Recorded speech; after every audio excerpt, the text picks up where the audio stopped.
Donc, si vous voulez savoir comment on construit une phrase en néerlandais, vous allez re-regarder la vidéo que j'ai déjà faite il y a longtemps. Déjà 33 000 personnes l'ont vue, fantastique. Et donc, en néerlandais, il y a deux grandes structures. La phrase principale, on appelle aussi P1, avec ou sans inversion. Et puis la P2, la phrase subordonnée, avec rejet de tous les verbes re-regarder, parce qu'il y a des personnes qui ont besoin d'un petit rappel. Voilà, quelqu'un m'a demandé d'expliquer quel est l'ordre des mots dans une phrase en néerlandais. Donc, où est-ce qu'on met quoi? Évidemment, c'est une explication assez complexe. Je commence ici par le début. Donc, les règles vraiment les plus importantes. Surtout des verbes, sujets, etc. Si vous avez besoin de plus d'explications, vous pouvez m'envoyer un message.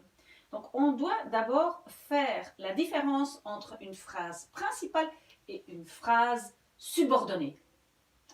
Le plus facile pour expliquer ça, c'est de dire, parce que ce que c'est une phrase principale, mais ce que c'est une phrase subordonnée. Une phrase subordonnée, on la reconnaît parce qu'il y a toujours un tout petit mot devant.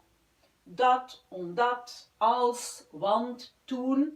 Voilà, ça commence par un tout petit mot. Ça, c'est une phrase subordonnée. Cette phrase subordonnée peut être devant dans la phrase, derrière. La phrase principale, elle peut être à la fin, devant. Donc ça n'a aucune importance. Ok. Alors, quelle est la règle pour la phrase principale? Une phrase principale commence par le sujet.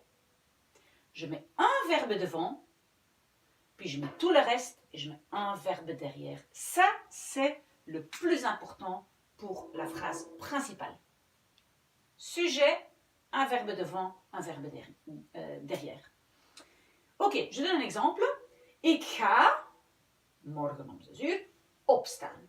Donc, j'ai mis le sujet, j'ai mis le premier verbe et j'ai mis l'autre verbe à la fin et tout le reste, je colle entre les deux. D'accord?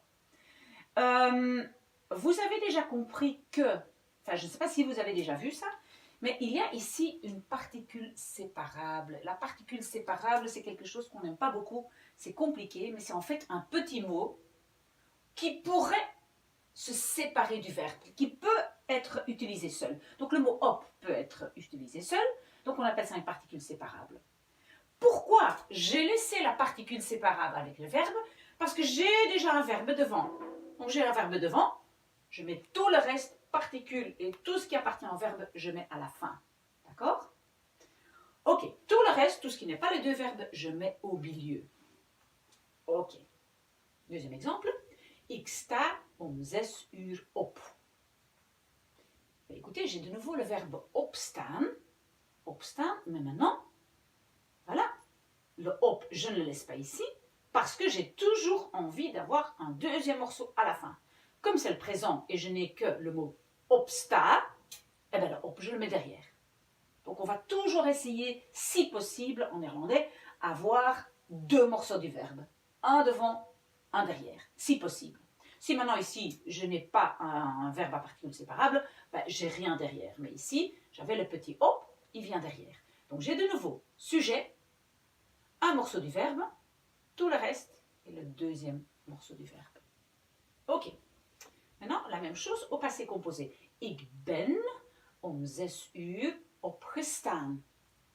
Ah, ok. Donc normalement, mon participe passé, c'est gestaan. Mais voilà, je laisse la particule ensemble avec le reste. Pourquoi? J'ai déjà un verbe ici. Donc j'ai le sujet, j'ai un verbe et je mets tout le reste derrière. Opgestaan. D'accord? Pardon. Ok. Qu'est-ce qui se passe maintenant? Parce qu'à part donc, cette règle-là, qu'on a un verbe devant, un verbe derrière, il y a encore une deuxième règle pour la phrase principale. Et quelle est cette règle? C'est que si j'ai quelque chose devant, ici, j'ai quelque chose ici, devant le sujet, c'est quelque chose ici, n'importe quoi, ça peut être une phrase, ça peut être un mot, ça peut être n'importe quoi, j'ai quelque chose devant le sujet qui n'est pas le sujet, évidemment, parce que c'est devant, je fais une inversion de ces deux-ci. Donc le sujet vient là et le verbe vient là. j'ai marqué ici, si j'ai quelque chose devant dans la phrase, je mets d'abord le premier verbe, et puis le sujet, et puis de nouveau tout le reste, et puis le deuxième verbe à la fin. D'accord? Donc, ici, je commence ma phrase par morgen, c'est-à-dire demain. Demain, eh ben, je ne vais pas dire ik zal, je vais dire zal ik. Morgen zal ik, et puis blablabla, bla, bla, bla, bla, opstaan. De nouveau, je laisse tout mon verbe ensemble parce que j'ai déjà un verbe ici, zal. Donc opstaan reste ensemble. J'ai deux morceaux, c'est très bien comme ça. Ok, donc je répète. Quoi que ce soit ici, ça peut être toute une phrase ou n'importe quoi, je fais inversion. Alors qu'est-ce que j'ai marqué ici? Mais ça c'est en fait pour une autre vidéo. C'est que tout ce bloc au milieu, parce qu'en néerlandais on met tout le reste, tout ce qui n'est pas donc premier verbe, deuxième verbe, tout le bloc ici au milieu, il y a encore certaines positions là-dedans. Une chose je peux déjà dire, c'est que tout ce qui est le temps est plutôt en premier, en devant, dans cette partie, et le lieu plutôt derrière. Donc ça veut dire, je vais plutôt dire om 10 uur in Brussel. D'accord? Donc in Brussel va toujours être plus derrière et om 10 uur devant dans cette partie du milieu, entre les deux verbes. Ok. Donc, j'ai phrase principale, voilà, un verbe devant, l'autre derrière. J'ai la règle, si je commence par quelque chose qui n'est pas le sujet, je fais inversion. Et puis tout le reste est mon deuxième verbe. Et attention, il y a 4 exceptions sur cette règle. Avec ces 4 mots, on ne fait pas d'inversion. Si ici devant, j'ai un des 4 mots, en, maar of want, un de ces 4, je ne fais pas inversion. Donc, je fais comme ici. En, ik ga, maar ik ben. D'accord?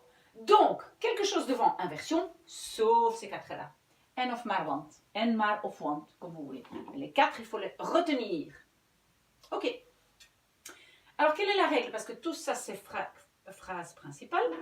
Quelle est la règle pour la phrase subordonnée? Elle est assez simple.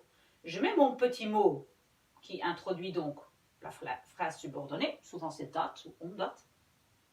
Je mets le sujet et je mets tous les verbes ensemble à la fin. Tout. Tout. Donc ici, ça, si je fais omdat ik om 6 uur ben opgestaan. Ben opgestaan, tous les verbes à la fin. Ça va? Donc la règle pour la phrase subordonnée, c'est je mets mon sujet, tout le reste et tous les verbes à la fin. Pour illustrer un peu tout ça ensemble, pour mettre tout ensemble dans une phrase, pour voir si vous avez bien compris, j'ai donc écrit cette longue phrase. Et donc cette phrase est Toen hij gisteren met haar binnenkwam, zag hij zijn vriend lezen. Ok. Ici, j'ai le mot toen. Donc, je sais déjà que tout ce morceau-là, c'est une phrase subordonnée. D'accord? Qu'est-ce que je fais avec la phrase subordonnée? Je mets toen, je mets le sujet, tout le reste et le verbe à la fin. D'accord?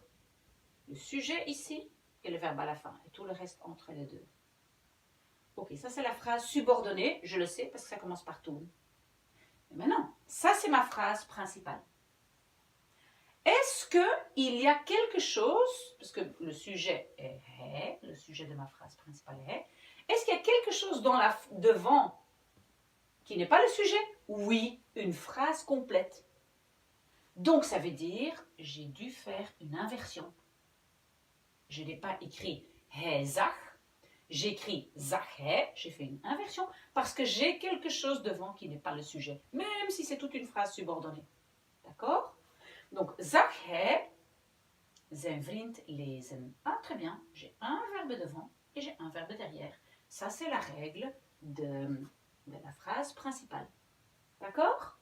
Donc, finalement, 3 choses à retenir. Phrase principale, un verbe devant, l'autre derrière. Deuxièmement, je commence la phrase principale par autre chose que le sujet. Inversion, sauf cela. Et troisièmement, les verbes dans la phrase subordonnée sont à la fin.